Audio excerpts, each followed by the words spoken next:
Uma caricatura comum do modo como a ciência progride mostra-nos um cientista genial a trabalhar sozinho num laboratório misterioso, fazendo descobertas milagrosas. Mas esta não é uma representação correta. Apesar de haver indivíduos que têm intuições brilhantes e originais, a investigação científica é muito mais do que isso. É o trabalho de uma comunidade de investigadores que desenvolve novas hipóteses, que as experimenta, que discute os resultados e pensa em formas de as aplicar a situações novas. Karl Popper destacou a importância de dois fatores do progresso da ciência. O primeiro é a intuição, ou seja, a capacidade de identificar problemas, de imaginar soluções originais, que posteriormente são desenvolvidas e testadas. Exemplos destas intuições foram o conceito de átomo, de Demócrito, o modelo heliocêntrico da esfera celeste, de Copérnico, ou a tese da evolução das espécies, de vários autores e que foi descodificada por Charles Darwin.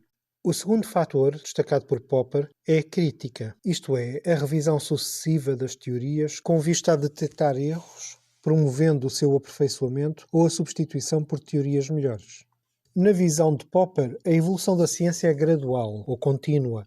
Cada nova geração de cientistas vê mais longe do que a anterior porque, como dizia Newton, essa geração está sentada sobre os ombros de gigantes, apoiada no conhecimento alcançado pelas gerações anteriores.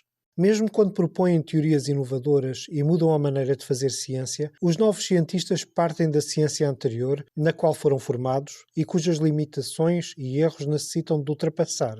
Assim, na inovação há sempre algum enraizamento no passado.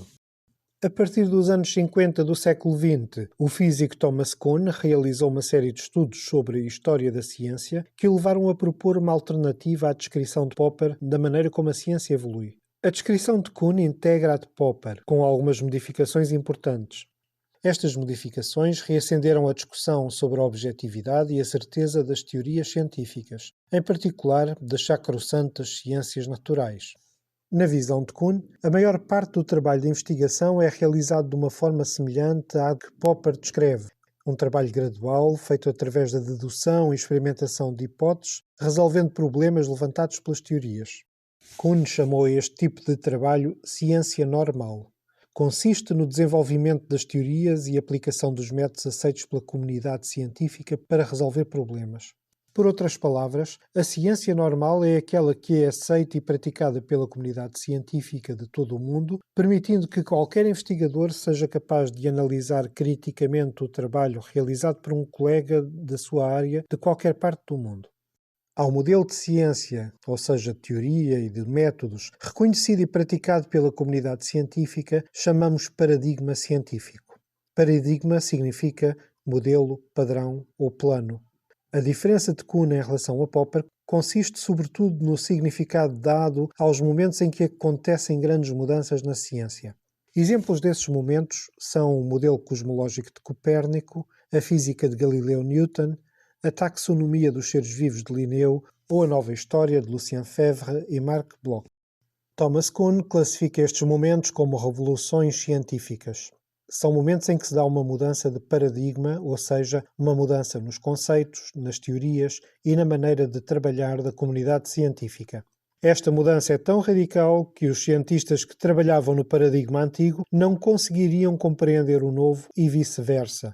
Por exemplo, para um médico atual, a medicina medieval não faria sentido. Para um médico medieval, a medicina atual seria incompreensível. Os paradigmas são tão diferentes que ou se faz ciência num deles ou se faz ciência no outro, mas não nos dois ao mesmo tempo. Como surgem e se processam as revoluções científicas? Podem surgir porque alguém tem uma intuição extraordinariamente fecunda e elegante que vai ganhando adeptos até se tornar o padrão da ciência. Ou pode ser motivada pelas falhas e limitações do paradigma vigente. À medida que um paradigma científico começa a não responder aos problemas que surgem ou que acumula erros, cresce a motivação para a mudança. Kuhn designa esta fase por crise do paradigma. As atitudes mais comuns da comunidade científica perante a crise do paradigma, ou seja, da incapacidade de resolver problemas, é remendar a teoria ou considerar os erros e falhanços como anomalias. A atitude de alguns outros é levar a sério estas chamadas anomalias e procurar soluções alternativas. A mais alternativa de todas consiste num diferente modelo de fazer ciência, numa nova maneira de pensar, ou seja, num novo paradigma. Thomas Kuhn dá o nome de ciência extraordinária aos novos modelos de ciência, diferentes conceitos, diferentes teorias, diferentes maneiras de investigar, como vimos. Na fase da ciência extraordinária, há competição entre pelo menos dois modelos de ciência, o antigo e um novo. Quando a comunidade adota um novo paradigma, o desenvolvimento deste deixa de ser ciência extraordinária e passa a ser ciência normal, e o ciclo recomeça.